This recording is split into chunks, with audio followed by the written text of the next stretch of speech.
Yeah, I left the house today for the first time in months. Signed a will, a new will, another new will. It's kind of funny because they're your best friends in the world, you know, and God bless them, like, you know, I'm rambling on and the dementia's kicking in and everything, you know.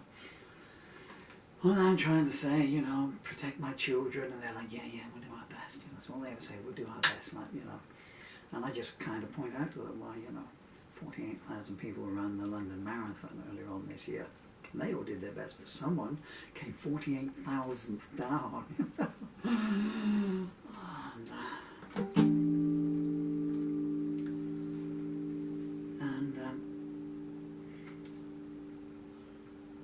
And so I was trying to do the signature because my fingers couldn't do the pen and everything, and they were like standing over me like, is he going to do it, you know?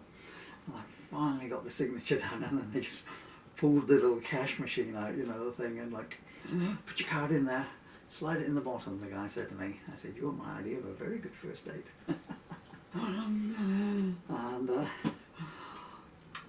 And then, payment's cleared, right, get out. Take your wheelchair, pick up thine bed and walk, you know, and out. Anyway, done all I can. Sorry about all these rabbitings and stuff. I know that a lot of people don't like them, but anyway. You know, I was thinking just a few minutes ago when I was setting up. Of course you don't. I'm not going to tell you. Well, actually, I'll give you. Go and have a guess. No.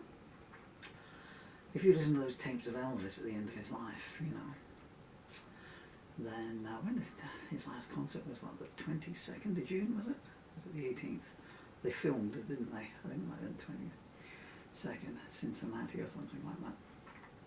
If you listen to those tapes of Elvis in '77, he's just talking all the time, and occasionally he'll and you know, and it's because your life doesn't necessarily flash before your eyes at the end of your life. Well, I mean, I don't know. I mean, it's a terminal disease that I've had for 9 years, and knowing that it's been killing me for 18 months, I guess. So mine is going slowly before my eyes, but I'll tell you what does go before your eyes: all your mistakes. I tell everybody, hug your children before you go. And that brought me on to this, and this song is called Mistakes, which I wrote in 1999. I'm about to put music to it now. And the lyric is contained in my last ever book, Compromise Not Pictured. I think that it's probably not showing up. Can you see that? I'm just shamelessly advertising this.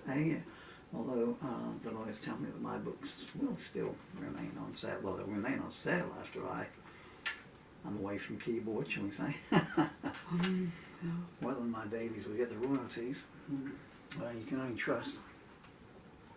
So it's in there. I might do it with a harmonica. I'm in the mood to do something with an E. Something with an E dominant, but maybe not. We'll see. E's dominant. Oh, Emily, Danny bought you this one. Is that today? I kind of like that, you know.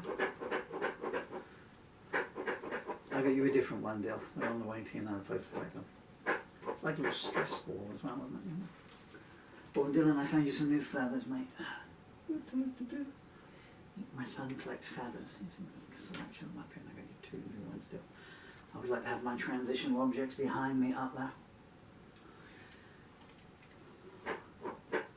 It's never a good idea to give women stress balls, I can tell you that. My ex-wife had 2. Every mistake she ever made in her life, they suffered for. It's your fault this happened to me 10 years before you met me. Oh dear! I apologise. I'm sorry. I know I'd like to do Prairie Winds. Prairie Winds!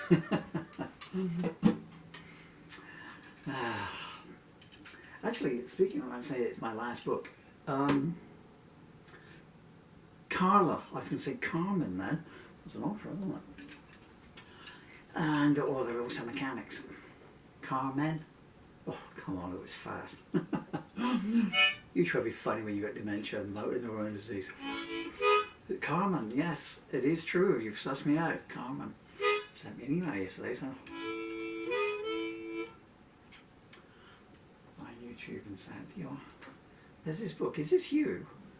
And yes, that is me, and it is true, I write books under other names other than Paul Murphy. And I think one rather like me has had its day. I'm not going to tell you what that name is, but yes, Carl, that book was written by me. And it's funny.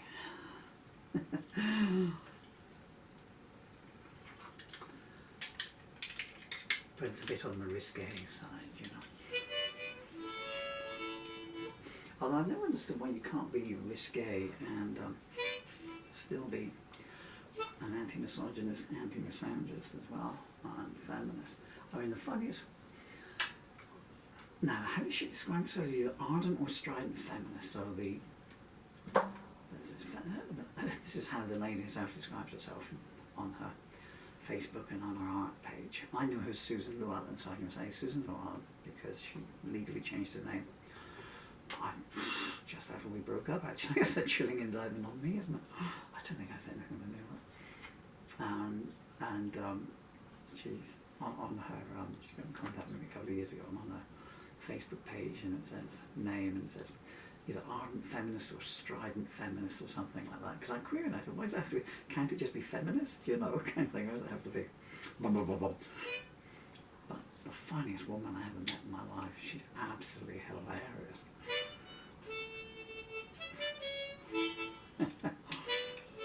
I'm sorry, I'm just thinking about things that she said that I can't possibly repeat, but they were so funny. She was a feminist as well, because, you know, because you can say this man or this woman is very attractive and beautiful. That doesn't detract from their intelligence or their kindness or anything like that. I didn't mean to do that. I just opened my mouth and it slipped it in there. Stop being naughty. I don't think I want to do any more on this. I'm just going to leave it. Okay, let's just actually. Bear with me just a few more seconds and we're going to start here. One other transitional object to go with all my other transitional objects. The very first picture of my son. He is, he's 10 weeks there. So how long's a pregnancy? Is it 40 weeks, 90 weeks? It's a long gestation period, isn't it? I've been pregnant for a day now. That's enough. I'm bored with this. So this is called Mistakes. I better put some glasses on. I wrote this really tiny. Goodness me. And the lyrics all around there. I don't know if I'm going to be able to read the lyrics here.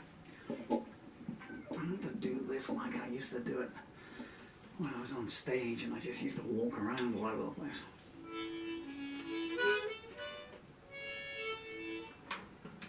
My darling beautiful boy now.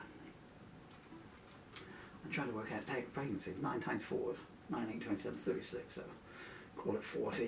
He's 10 weeks old there. So he's minus 30 weeks old there. It took us ages. It really did take a long time for us to fall pregnant. The joke I used to do in my stand-up act was, it took us 2 years. We just couldn't get pregnant no matter what. 2 years we were going at it.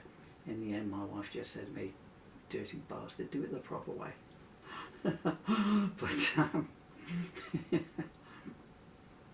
But this is a true story. So I did one of these fertility things, you know, because of the, as there was a 30-year age gap between us, you know, and it seemed most likely that, you know, the mum was just worn out, like, you know, they were just in there going, oh, we've got to go to work again, lads, what? And we're going to listen to him moaning and groaning for an hour, and then, you know, well, nice and warm here, I don't want to go out. We're going to be taking the tube again tonight, lads. And where was I going with this? And I thought you went into the clinic and did this stuff, but they actually sent us. So we went in and did some kind of blood test or something like that, and they gave me the cup and everything. I had to come home. And then I had to get, then the appointment was, come in next Tuesday at 10 a.m. and bring your specimen with you. So I'm going, and I had called in the post office on the way through, and I was thinking at the time, this is a true story. I thought, do you know, say I had a heart attack now, you know, and they would be, you know, going through his pockets, you know, is he on any medication or anything? Well, yeah, it seems so, but cup of sperm, never leave a woman out one, lad. You never know when you're going to need one. Okay, let's try and do mistakes. I need to try and do mistakes. I've been doing mistakes all my life. I might just keep that over there, and if it picks up my vocals, so be it, and I'll just wander around. I'm in the mood to do this in A, and very slowly in A. Oh, hey there, mate. That was me in 88. What about my beautiful son Dylan there?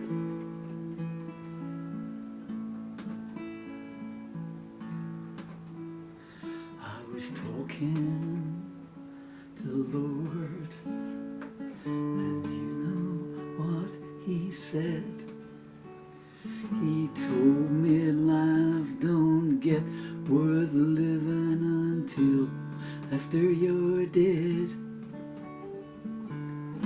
Look at all the images you got floating round in your head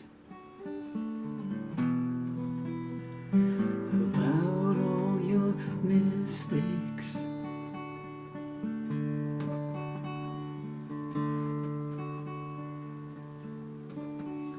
I was deep in reflection, I was steeped in invective. Your memory is your friend when it's confined and selective. But the tidal wave is rolling in with a whole new perspective.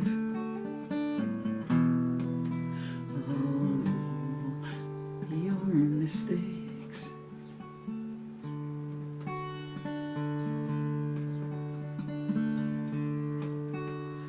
I crawled out of the ghetto with a new attitude to the gates of contentment, but I didn't like to intrude.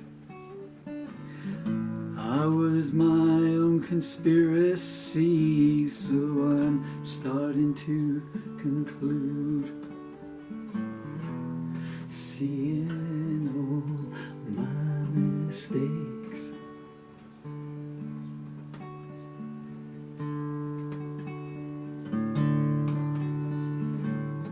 I fell in love once and I swore never again.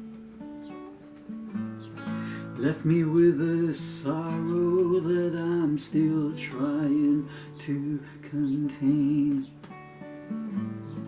Now the good times are all gone and the only things that remain are all my mistakes.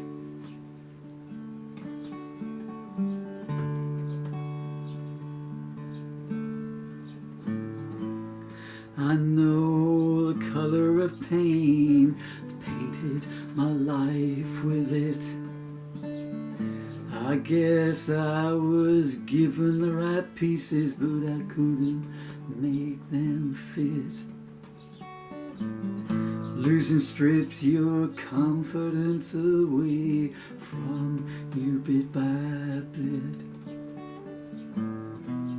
And so do your mistakes.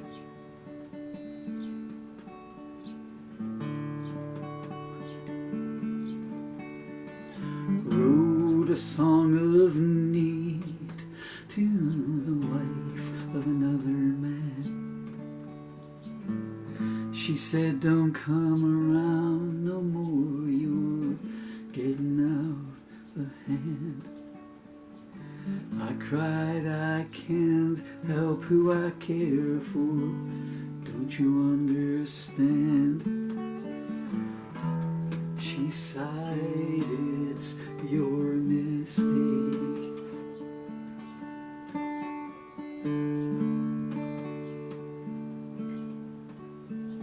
Confusion was my my brother, but that's how it goes.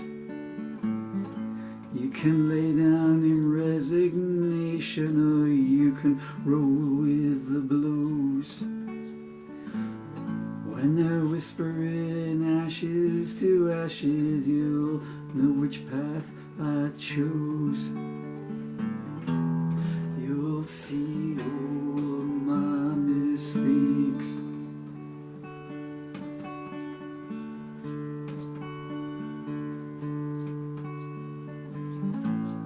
I've wandered beyond the stars, and there ain't nothing there.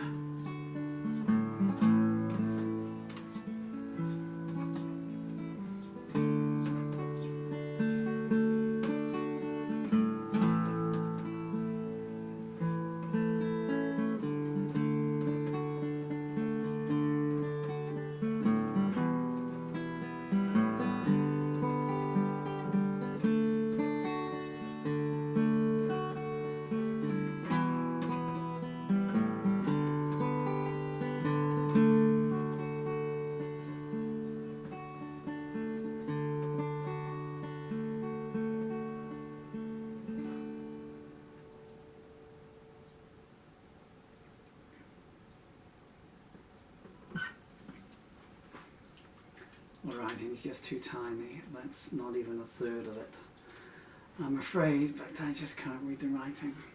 No amount of glasses, because my eye muscles are gone, they don't refocus. So I am sorry about that. So, I should write another verse then. One of my mistakes is writing too small, because you never know, 24 years later you might get motor neuron disease. Anyway, dear friends, so now you know how mistakes go, so at least if you buy the book, then you can hear the music as you read the words to it. I think I'm going to just do a blast out cover version of something. I don't know what yet. No, just getting near time to hang the plectrum up, you know? Peace and love to you.